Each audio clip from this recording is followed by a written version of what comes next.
what's your favorite, I guess, in living color memory with Jamie? Well, okay, one of them was we did a sketch with James Brown where we played these two old black barbers. And first of all, James Brown's hairdresser was his wife at the time. Mm-hmm. Number two, we were instructed and told sternly, you are to refer to James Brown as Mr. Brown. And number three, finally, do not touch his hair. The whole sketch was about him getting a bad haircut. And, James Brown is one of my all-time superhero greats. I mean, I've loved him since I was a little kid. I was so nervous. I'm not going to say the performance was amazing because I was so nervous. They took this piece of hair and they pinned it to the back of his head. And I was like, excuse me, Mr. Brown, I have to gently put my left hand on your shoulder, sir, Mr. Brown, and I will, is that okay? And he was like, yeah, go ahead on there, but don't touch my hair. So I was really, really nervous because I didn't want to get yelled at by James Brown. So nobody Mr. Brown, from what I just heard.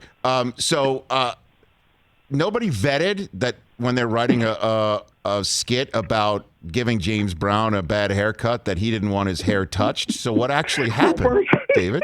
No? Hey, man, you would have thought that's a different time, man. Because first of all, James Brown was in full perm mode. Yeah. His hair was absolutely permed up and had a dipsy-do, had a curl in the front. He was done. Yeah. And number two, the reason why, maybe a lot of people don't know this, James Brown grew up in the segregated South.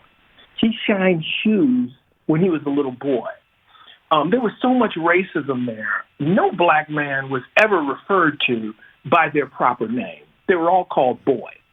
So for James Brown, once he got successful, he demanded that you called him Mr. Brown. Sure. But that's really what it went back to.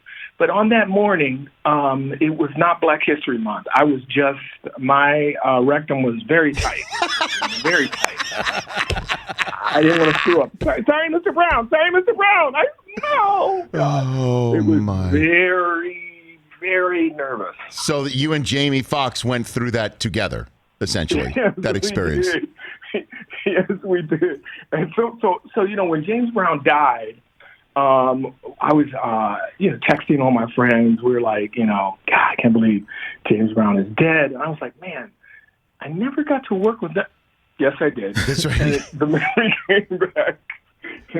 came back. And by the way, whenever I come in with the scissors, because I was the barber who was supposed to cut his hair. Oh my gosh. His wife would lean right over me, and she'd be like, "Don't cut his hair. Don't cut his hair." So it was a hard day. Oh my gosh. Hey, you watched all the way to the end. Thanks for that. Watch more right here.